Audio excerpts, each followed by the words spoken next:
Você se lembra do PNDH3? O Plano Nacional de Direitos Humanos, na sua terceira edição, mascara inúmeras reformas que atacam o direito à vida, a liberdade religiosa e de expressão, a preservação da família, a nossa Constituição.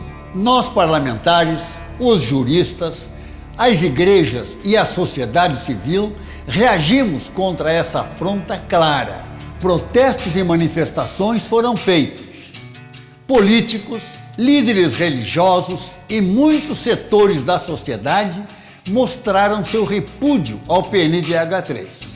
Em alguns pontos, o governo recuou, mas as metas ali estabelecidas continuam sendo cumpridas.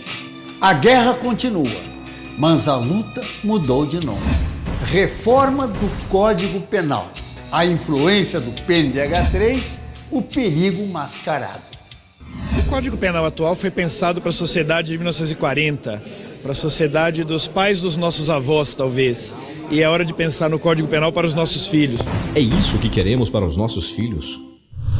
Apesar do compromisso selado de que não iria implementar as propostas iniciais do PNDH3, o governo apoia esta mais nova investida para mascarar as profundas e nocivas mudanças que afetam os valores morais e éticos e que pretende impor à sociedade brasileira. A reforma do Código Penal. O Senado Federal formou uma comissão especial de juristas com o objetivo de propor anteprojeto da reforma do Código Penal brasileiro, segundo o entendimento de que estaria defasado e que deveria incluir novos crimes que assolam a sociedade. Uma comissão de juristas criada pelo Senado prepara a mais abrangente reforma do Código Penal brasileiro. A atual lei que define os crimes e as penas do Brasil é de 1940 e é considerada ultrapassada para a realidade atual do país. O relatório final foi elaborado em 7 meses e apenas 24 reuniões. Nenhuma audiência pública sequer foi convocada. Deputado, qual a importância da reforma do Código Penal? Que a reforma penal é necessária, não há dúvidas. O nosso Código Penal está defasado. Hoje, existem novas modalidades de crimes que não estão previstos. Crime cibernético, sequestro relâmpago, enriquecimento ilícito, colarinho branco, terrorismo, lavagem de dinheiro, milícia, bullying, maus tratos de animais, racha em vias públicas, oferecer bebidas para menores, entre tantos outros crimes. Mas, deputado, o que tem mascarado na reforma do Código Penal? O governo e outros movimentos sociais de minorias encontraram na reforma do Código Penal a oportunidade de cumprir as metas do PNDH3, já anteriormente repudiadas. Claro que existem justificativas para essa maneira de abordar a revisão do Código Penal, mas é muito intrigante e estranho que essas matérias polêmicas estejam todas contidas na terceira edição do Plano Nacional de Direitos Humanos, o PNDH3. Artigo 128. O aborto deixaria de ser crime em vários casos. Dentre eles, se a gestante apresentar um laudo psicológico ou médico de que não está pronta e não quer ser mãe. O senhor poderia destacar o tema que o senhor considera de maior controvérsia na sua comissão? Eu acho que vai ser muito difícil a discussão no parlamento sobre o aborto. É isso. Sobre a possibilidade do aumento do aborto legal, do feto anencefálico. E mais, outras deformações graves e irreversíveis que prejudicam a saúde mental e física da gestante também seriam casos de aborto legal. Quando a mãe não possa ter condições, a gestante, de criar aquele filho condignamente. Até a 12ª semana de gestação, sim, desde que devidamente atestado por médicos e psicólogos. Trata-se de um assassinato legal, consentido e patrocinado pelo dinheiro público. A minha carreira, eu espero que ela seja utilizada como um instrumento de evangelização também, porque Se o jovem se conscientiza hoje que abortar é tão fácil quanto tomar um copo d'água e ele não assume a responsabilidade dos seus atos, a nossa sociedade se extingue em muito pouco tempo. Sou contra descriminalizar o aborto no Brasil e as políticas públicas que fazem a apologia a este crime. O deputado Harold enviou 2 requerimentos ao ministro da Saúde cobrando explicações sobre as pesquisas para políticas de apoio ao aborto. Em sua resposta, o ministro foi vago e não explicou bem a real intenção desses investimentos. Artigo 122. Hoje considerada homicídio, a eutanásia seria legal com autorização de um juiz. Organizações tentam incluir aborto e eutanásia na reforma do Código Penal brasileiro. O presidente desta comissão, Gilson Dipp, que é ministro do STJ, já adiantou que incluiu na proposta uma ampliação do aborto legal e a eutanásia. O anteprojeto inclui ainda a eutanásia, que poderá ser praticada com o consentimento de parentes, seguido da liberação de um juiz. Sou a favor da vida. Se a eutanásia for aprovada, temo que as maiores vítimas sejam os idosos e os pobres desta nação. A quem isso interessa? Um amigo meu, especialista na matéria, disse uma frase que é chocante, mas que de certa forma reflete isso. Dizia ele: ninguém tem direito à eternidade. Artigos 186 a 189. Deixará de ser crime ter relação sexual com meninos e meninas a partir de 12 anos. O primeiro exemplo e mais contundente: estupro de vulneráveis. Estupro de vulneráveis foi votado em 2005 na Casa, restabelecendo que o estupro de menores, então, incluiu tudo em estupro de vulneráveis, que incluiu idosos e deficientes, e estabeleceu que ficaria os mesmos 14 anos. O que propõe este código? Quer dizer, de uma forma sutil, de uma forma até sórdida, eu diria, porque não tem outro termo para dizer. Ele propõe que o estupro de vulneráveis para menores comece aos 12 anos. É para liberar a pedofilia, é para, naturalmente, liberar a prostituição infantil. Liberar? Sim, se o estupro de vulneráveis passa a ser crime a partir de 12 anos de idade, acima de 12 anos de idade, nós temos uma criança, uma mulher ou um homem, não importa. E aí ele pode ser prostituído como outros são.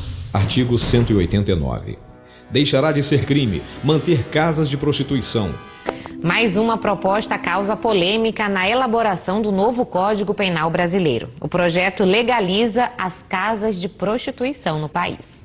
A legislação ignora a existência delas e nem reconhece a atividade que exercem. Mas isso não impede que estejam em vários lugares. Por isso, uma proposta que legaliza os prostíbulos deve ser incluída no novo Código Penal. Como consequência, teremos a regulamentação da profissão de prostitutas e prostitutos, como já podemos comprovar no site do Ministério do Trabalho.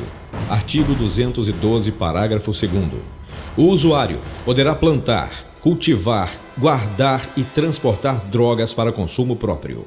Se depender dos juristas que planejam modernizar as leis brasileiras, a posse de drogas para uso próprio não será mais crime. A proposta é deixar de ser crime comprar, guardar ou plantar drogas em quantidade para consumo pessoal. Segundo a comissão, o objetivo é tirar o uso de drogas da esfera penal. Na visão dos juristas, este é um assunto de saúde pública.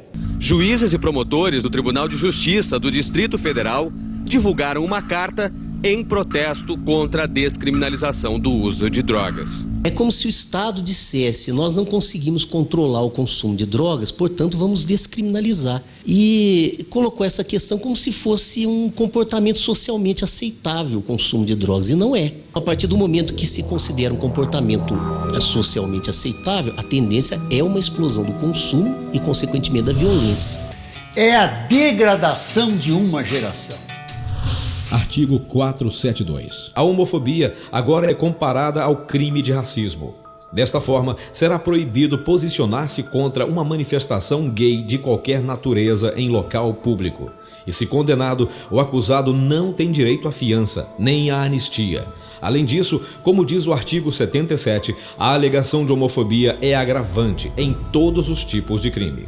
A homofobia seria crime inafiançável e não poderia prescrever. A novidade é que o projeto pretende punir com cadeia a discriminação de homossexuais.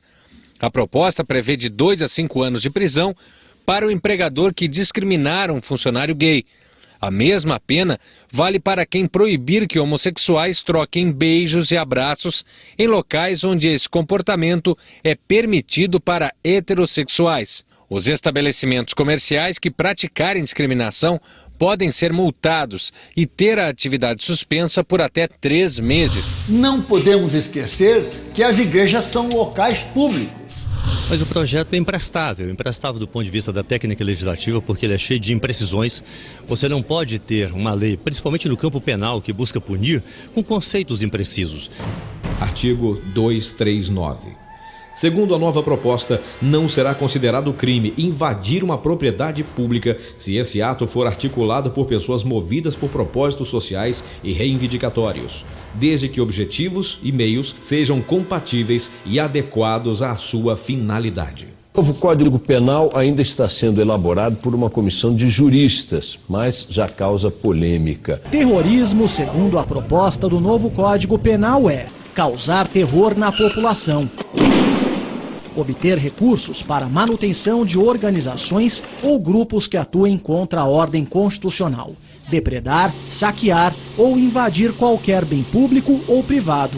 Mas, de acordo com o parágrafo 7º do texto, não constitui terrorismo a conduta individual ou coletiva de pessoas movidas por propósitos sociais ou reivindicatórios, desde que os objetivos sejam compatíveis com sua finalidade. A proposta pode provocar insegurança jurídica e permitir interpretações extremas.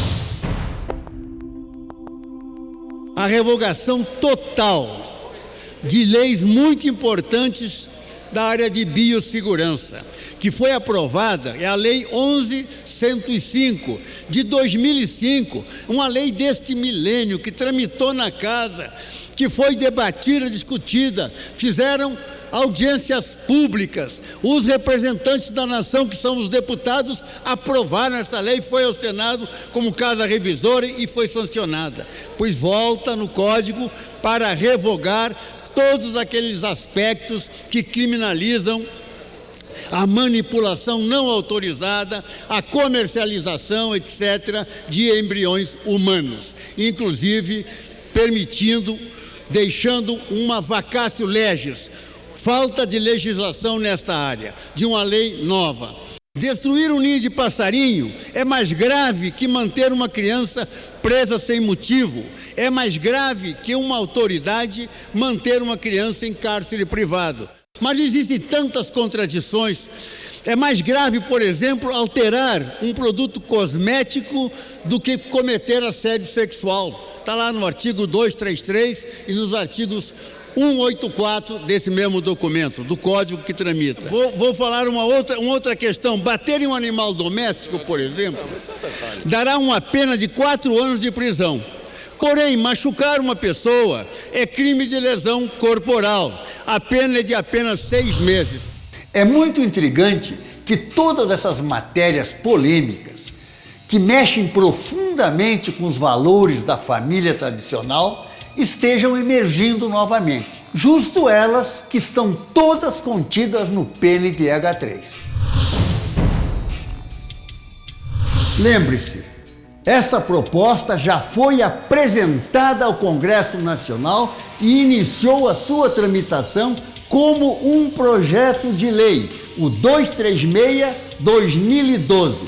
Se aprovado no Legislativo, nós teremos então uma lei impositiva para que a sociedade cumpra, incluindo todas essas propostas polêmicas e absurdas que nós discutimos aqui. É isso que nós precisamos evitar que aconteça.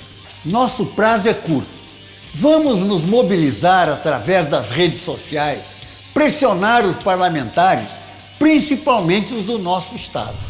Por isso, leia, pesquise e acompanhe o andamento deste projeto na página do Congresso Nacional na internet. E também compartilhe através das redes sociais e sinta-se à vontade para compartilhar e copiar o conteúdo deste DVD para distribuir entre os seus amigos. Você quer isso para a sua sociedade? Eu também não quero.